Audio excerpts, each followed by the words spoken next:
Welcome to Retail Focus, brought to you by 14:59 p.m. Retail Focus provides insightful, timely, and engaging discussions on the latest trends, news, and developments in retail, e-commerce, and technology. We aim to inform and inspire professionals, enthusiasts, and anyone curious about the evolving landscape of these industries.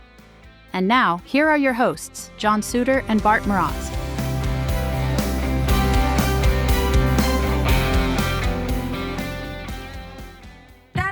Support for Retail Focus comes from Nerve Tonic Brand.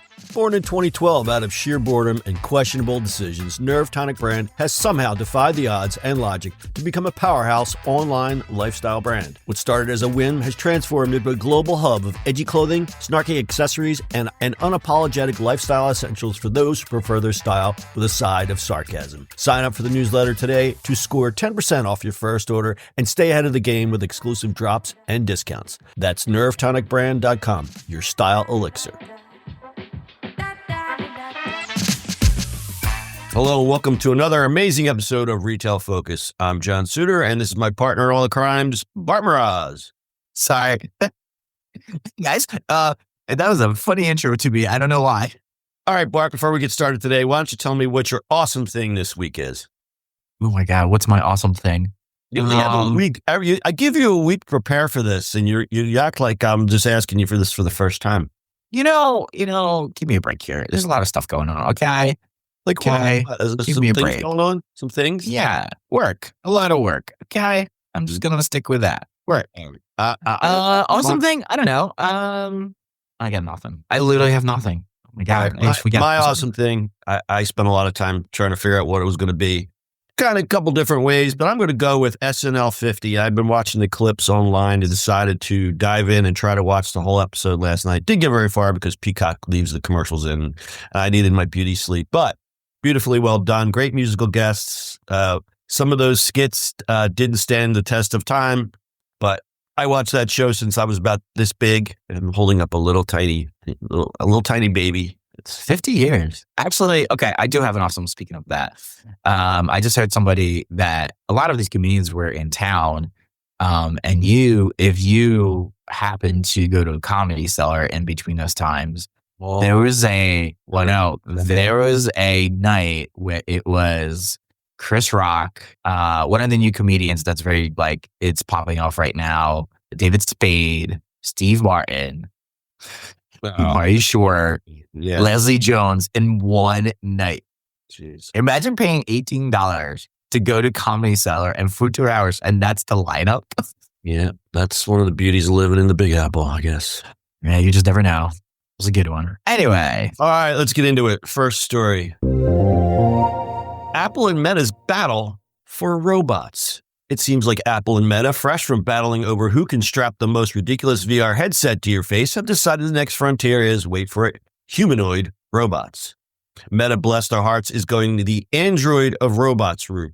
What could possibly go wrong with letting everyone slap together a robot using their janky software? They're dreaming of a future where Llama AI is powering bots that fold your laundry and push your kids on swings. How wholesome.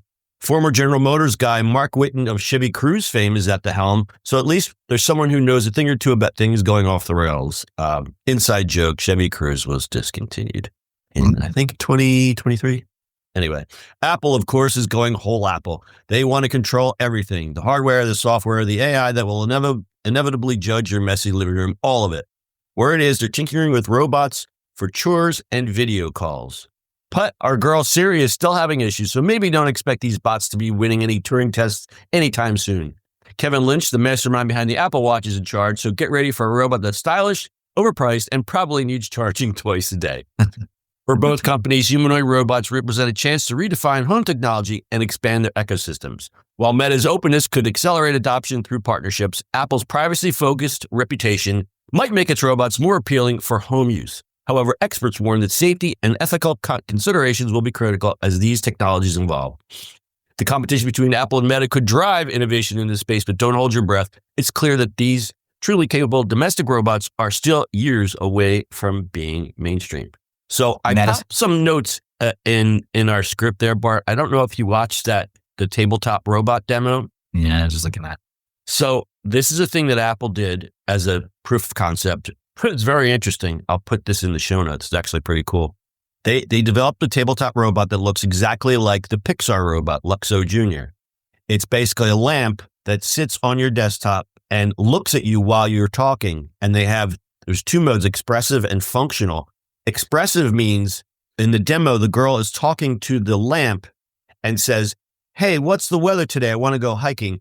The tabletop robot pretends to look out the window and turns back and says, "It's going to be a beautiful day." And then she says, "Okay, set me a time, set me a reminder to go hiking Saturday." And the robot bops up and down and says, "Can you take me?" And she says, "No." And the robot gets sad. So they pre-programmed all this expression stuff into this robot.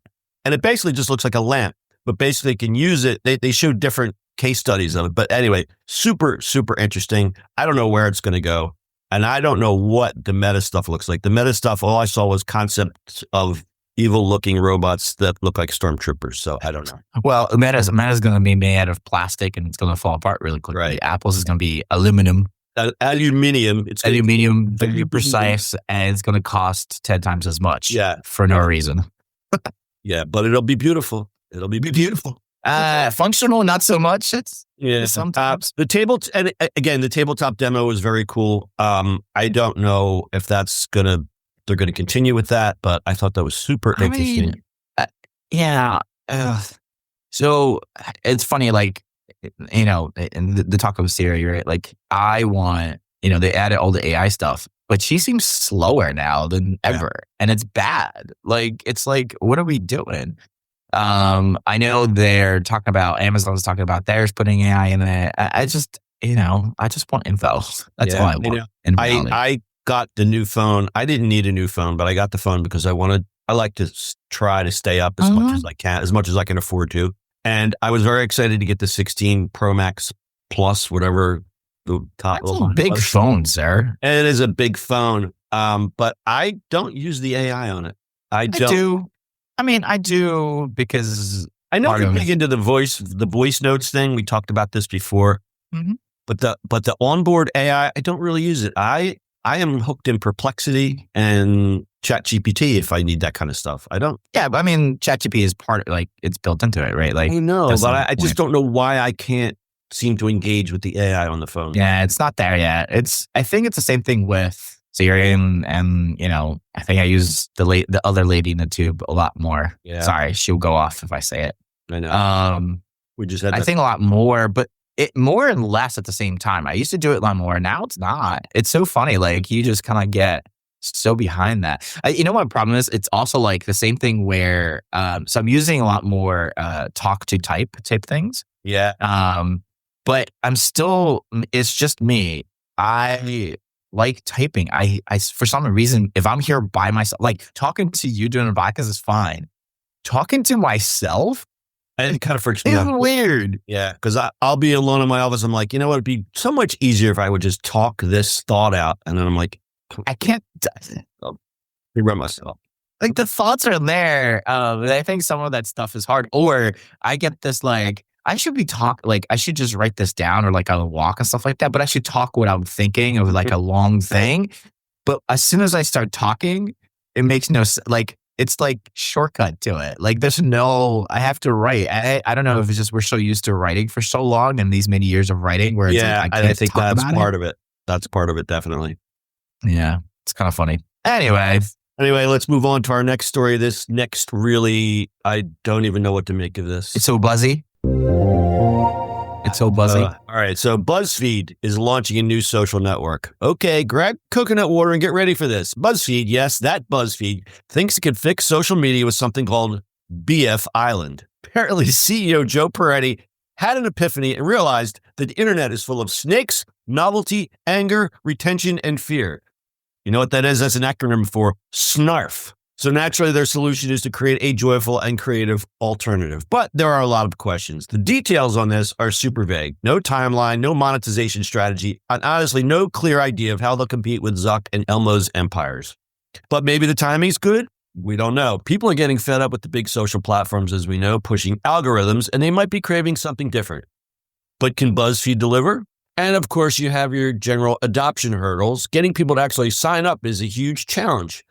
BuzzFeed's audience has shrunk. I haven't thought about BuzzFeed in a while. And it's not likely they're going to have an endless marketing money to throw around. So how do they get people to join the island party? Can BuzzFeed, with its shrinking audience and limited budget, really compete with the tech giants? It's a David and Goliath situation, except David only has a slingshot and a bag of stale bagels. So what makes BF Island special? Peretti is promising no algorithm zone powered by human creativity. But people say they hate algorithms, yet they spend all their time on the platforms ruled by them. Is there enough genuine demand for a non-algorithmic social network? I don't know. They're even dragging HuffPost and Tasty into this mess. It'll be a freemium model because who wouldn't want to pay extra for the privilege of experiencing peak BuzzFeed joy, with BuzzFeed's website traffic circling the drain and their wallets feeling lighter than a feather. They're pinning all their hopes and dreams on this venture. They think it will magically transform them into a tech company, unlock untold riches. When have we heard this before? BF Island is going to be a beacon of creativity and connection, a shimmering mirage in the snarf-infested desert of the internet, standing tall against the likes of TikTok and Instagram. I'm sure it'll be totally different this time. Should I just go to the next story? This is so dumb. I mean, leave it. I mean, okay, let's talk about this. I could not do this story though. Let's talk about it. All right. I think that, X and Facebook, and I mean Facebook, like Meta right. properties, right? Ads, all that shit, right? All the properties, X obviously, TikTok, Snap still around. And what it is, I mean, it's pretty planted, right? Doesn't mean that something like Blue Sky, which is built on an open protocol, which is getting pretty pushed out nicely, can't win. Because if you look at it, like, remember when Friendster came out, and then MySpace took over, right? And then Facebook came out and that took over. So there's no reason. It's just what will hit is the point, right? Like Snap came out and everybody's like, oh, Snap, this is great, blah, blah, but kind of fizzled, right? It still works, but it's still there. It's like, who copies it faster? I think you also have, I'm getting a little deep here. You have that built-in tribalism, because there's that age demographic that's still on Snap. They're still buying stuff on there. Their stock is still holding tight. They're still innovating, even though you don't hear about it as much as you used to. Yeah. And again, it's the same thing with our friend TikTok. You've got that tribe of TikTok people. Are they going to move away and go to this?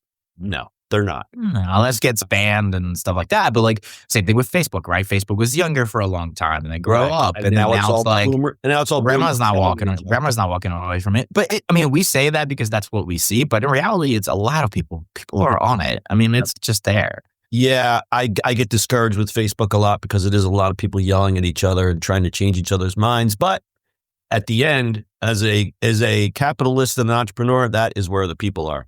People are there. You're still going to do that. You're still going to do marketplace. You're still going to do like, you can have niches in it, right? LinkedIn is a professional tool too. It's there. You can count that as a social network.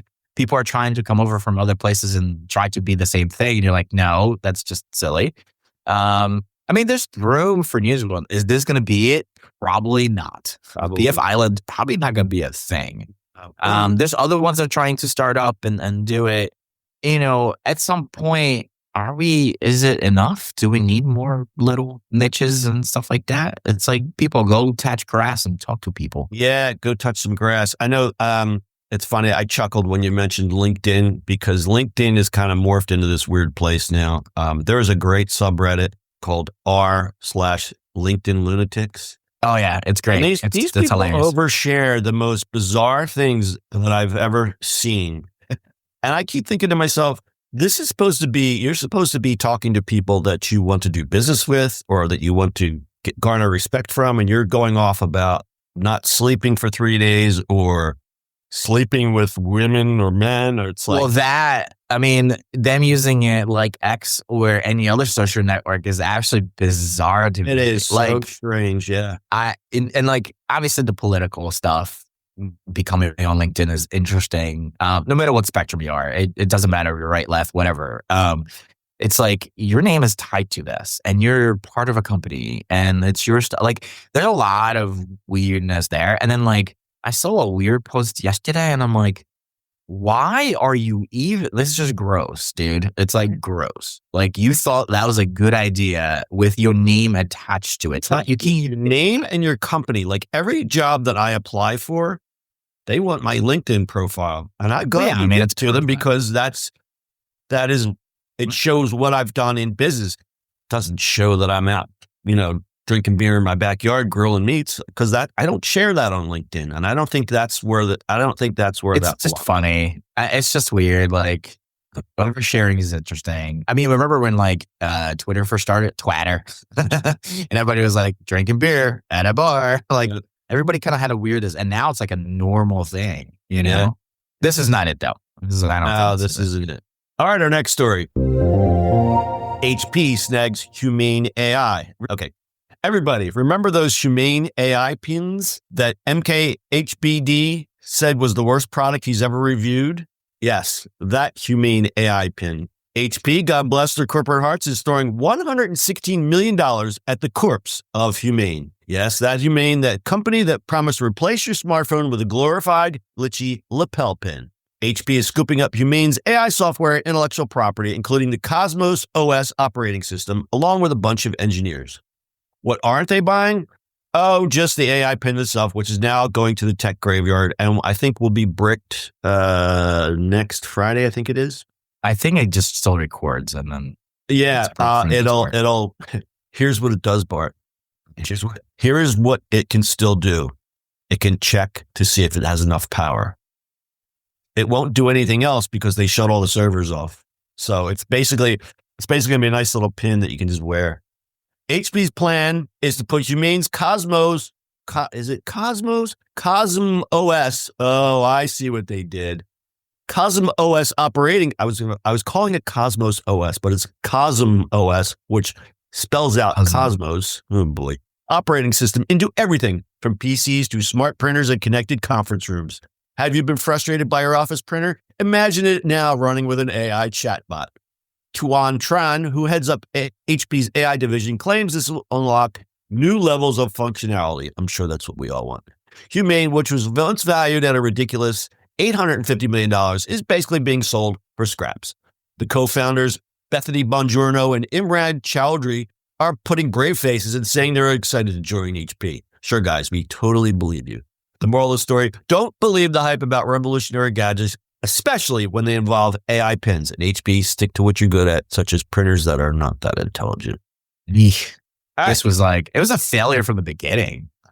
That's bad. So everybody anybody in the tech scene remembers that demo with the two founders. They're both looking very smug and just, it was Tim but smug at the same time. Yeah, he was very smug, and he's got this smooth, buttery Indian English accent. Like it was very like, I was like, this guy is good, and she's just there, blonde, big blonde hair, and they're both wearing black turtlenecks, and they're both very smug.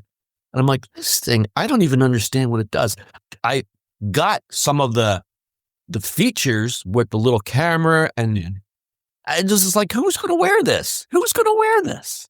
And it was weird because it's like, you have to like hold it. Like it made no sense. And it didn't make any sense. Like I understand the glasses stuff, right? Because that's a visual. It's already there in the glasses and it can see and stuff like that. But the whole pin, like it was slow. It was just all that kind of stuff. Like that's not going to be anywhere anytime soon, I think the glasses is where it's going to be at. Yeah, definitely. More and more and more. I mean, Meta putting it in, what's the famous glasses? I'm sorry. I'm blanking on the sunglasses. The Meta sunglasses? The Ray-Bans? Yeah, the Ray-Bans. Yeah. Them putting them in Ray-Bans, great. Look great. It's a good look, But something like a pin like this, that just made no sense. Yeah. I think everybody kind of had that problem. The funny is this being sold to HP without, it's just going to shut it down. How does this make sense though? Like, what are they getting? Okay, so HP is basically, they just want that operating system. They don't care about the tech. The problem with, the whole problem with the Humane AI pin is it was very expensive. It didn't work as good as it said it did. It provided a lot of features that people weren't asking for, all put together in a very expensive pin that you had to pay a subscription to. So most people in the tech space say, okay, here's what happened. They raised $850. The founders were still getting paid while they were participating in this stunt. knowing full well that there would be some buyout at the end because they developed a good piece of software. So it really wasn't ever about the hardware. It was all about the software. And then they cashed out for $116. Not a bad payday, especially if you were getting paid during development. Yeah, I mean, they're from Apple, so I think some of that was like, oh, people don't know what they want. They're from Apple. We're just gonna give them what they want. Yeah, like, well, that gets into the whole human usability thing, and it's again with the glasses and the pins and stuff. It's like, I mean, even Apple. Speaking of Apple, the greatest example is the Vision Pro. mm-hmm. What a great product, but is it practical? Who's going to work on their face? Oh, nobody is. I mean, watch movies, or I've seen guys do demos watching sports, and they have the game on, and then they have other scoreboards, and okay, that's cool, but you look like a dork wearing it. Well, if you're sitting in your house by yourself doing that, it doesn't really matter. Like the same thing with like, I feel like probably good for programming or any, like if you need desktop stuff done and you don't have a lot of room, you don't want to buy new TVs, like that kind of I can see happening. Yeah, I mean, for sports or for those kind of, yeah, absolutely. Yeah. So, anyway, I mean, imagine that and I bet you somebody probably did it for like day trading when you need a whole bunch of screens to look at. Yeah. Right? Like if you don't have a room, you can be anywhere doing that, right? Like that kind of thing, I think that works, but walking around with it, that's silliness. Yeah, like the dorks you saw on the train when it first came out, the two dorks on the train, and they're like reaching the commands. It's like, I think replacing it with replacing all these monitors and making it, more livable and stuff like that. That's kind of cool. Like that makes sense. Absolutely makes sense. Yeah. That's why I think the glasses play is the smartest of all, because from a human usability standpoint, you have them on your face. You don't have to take your glasses off and look at them and say, "Dear Mr. Glasses, tell me the route to the coffee shop." It's all there. I use the word built in, but it's built into it. Yeah, I mean, the faster they make them into glasses that are like this, the better, right? They're easier to use, and which is good. Like that's where they're getting. Like a watch makes sense. Glasses make sense. Still people get, Absolutely. All right, we're running out of time. So I'm just going to close this one up. So early adopters can get a refund by February 27th if it was part of the if they ordered it within the return deadline. If not, if you still own a Humane pin, you own a nice decorative pin that you can put on your shelf next to your other outdated tech. Yeah. Your QCat. QCat. I was trying to think of an example. Thank you, Bart. QCat. You get the belt for the QCat. That's right. All right. So good luck to HP. I want to see what comes of this, because usually you get this nice flashy press release. Oh, founders cash out. They're going to unlock all this value, blah, blah, blah, blah. You never hear from them again. So I'd really like to keep an eye on this and see what's going on. See how they actually integrate all this AI into my printers. Oh, dear God. All right. That's it for this week. If you like the podcast, make sure you tell your friends and share. If you prefer the video experience, you can check out our YouTube channel. We're still working on that newsletter. Yes, I promised it this week, but life and such. But lastly, check us out on the socials. The links are in the show notes. Bart, closing thoughts. Closing thoughts. Well. Stay warm. It's really cold. Speaking of that, did you see the Detroit thing? So Bart is referring to, in Detroit, there was a water main break on a residential street, but it was only 7 degrees out. So the street flooded, and then subsequently, up to the middle of the cars. Like the cars were, it looks like a frozen pond in the middle of the street. And as of this recording, this happened on Wednesday, the 19th. It won't go above freezing in Detroit until after Monday. God bless you. I can't. The weather is just too cold for me. I don't like it. Anyway. But there is a light at the end of the tunnel. Hold on. I have a little graphic here. It's 22 days until daylight savings time, 33 days until spring equinox, and more important to me, 44 days till the Phillies home opener. Go Phil. Yeah, buddy. Go Phils. All right. We'll see y'all next week.